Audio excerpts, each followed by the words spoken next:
The 1984 French Open final was played on June 10, 1984 in Paris, France.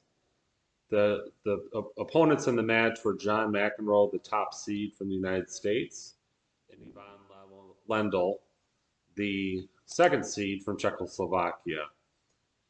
I watched this match when I was a kid, so I have strong memories. It was started in the morning because the match was in France. I remember it ended in the afternoon. It seemed to take all day.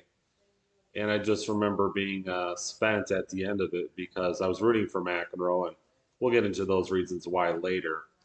But the match that I watched here on YouTube was on NBC, and the commentators were Dick Enberg and Bud Collins, so that was enjoyable.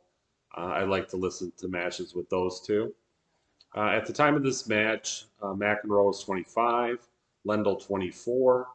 They had already played 18 times professionally. McEnroe had a 10-8 lead, and he had won 8 of the last 9 matches after Lendl had a period of dominance. McEnroe had won 5 major championships, 3 U.S. Opens, and 2 Wimbledons at this point, and Lendl did not have a single major yet. He eventually went on to win 8, but at this time he was 0-4 in finals. So it's safe to say, well, and this was also the year of McEnroe's dominance, 1984. At this point in the match, or actually on June 10, he came into the match 37-0. He was undefeated for the year. Eventually went on to 82-3, which was the greatest year in tennis history for singles for a winning percentage. So going into the match, McEnroe was the clear favorite. He had even beat Lendl on clay a couple times recently, they mentioned. So there was really nothing that wasn't in his favor. Although, Lendl had proven in the past that he could beat McEnroe. So there was always that possibility. But he was definitely the strong favorite. Uh, Going into the match and kind of listening to the first set commentary, um, the the keys to the victory were for McEnroe to have a good first serve percentage, at least 60%, and to keep attacking. Because if McEnroe would stay back at the baseline against Lendl, it wouldn't be in his favor. So there was a story in the set about Don Budge, a great former champion, called McEnroe aside the year before and said, "You got to attack Lendl. You have nothing to lose. If you just stand back, he'll just blow you off the court." Um, the key for Lendl, even in his own words, was that he would have to return the serve well. Because McEnroe had a great serve, especially even on his second serve, some of his serves were great. So it was really important for Lendl to return serve well, and be able to get into some points on McEnroe's serve. McEnroe, uh, my final point of this introduction was, serve and volley master, and he was even doing it here in French Open, which was not very common. French Open is a slow surface. It doesn't favor serve and volley because it would give the returner more time of that slow bounce. But nevertheless, McEnroe was coming in after every first serve and even some second serves, coming in, attacking the net on some of Lendl's serves even. And that was his game. He was just great at the net with his reflexes and so forth. So he was definitely in attack mode. The first serve started. It was kind of, I just remember the whole match and watching it again now, almost 29 years later. They just were always seemed agitated. McEnroe was kind of surly. He was staring at people. He was pausing until everybody sat down or everybody was quiet. He was very much perfectionist. He didn't do well with distractions.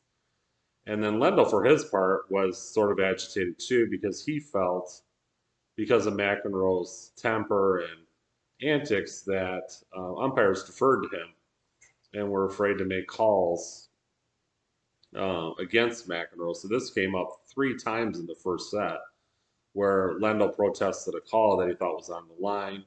He wanted to see the mark, and the umpire would not get out of his chair, and he would not ask the linesmen to get out of their chairs either.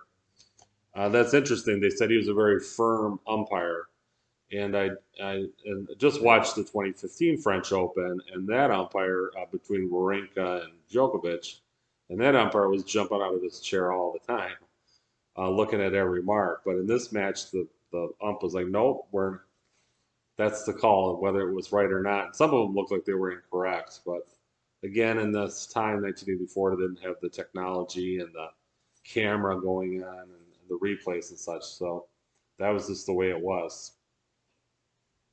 So the first set, McEnroe won 6-3.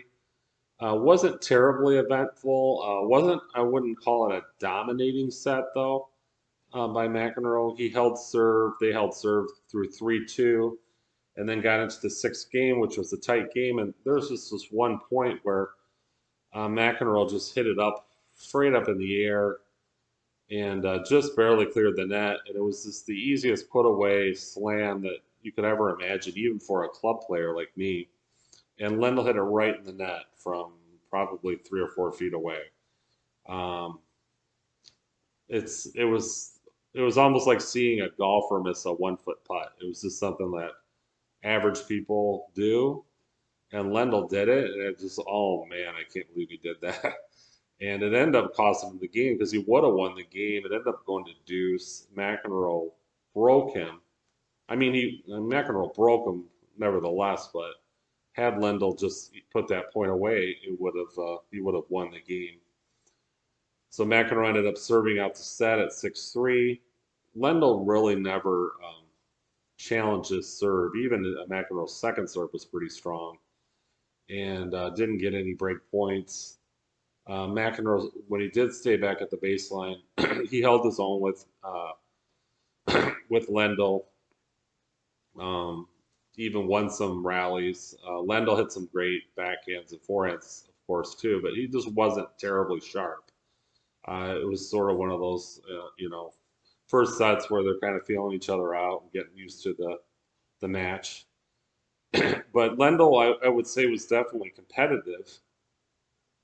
He just wasn't playing at his best, of course, but I wouldn't say McEnroe dominated the set, especially since he got that break off of that fluky shot that Lendl missed.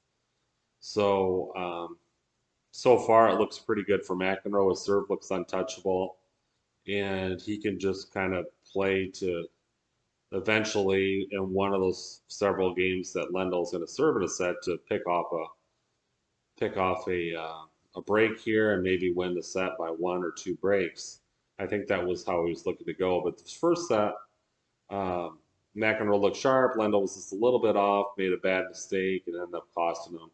And the first set went 6-3. So we'll move on to the second set and see what happens there.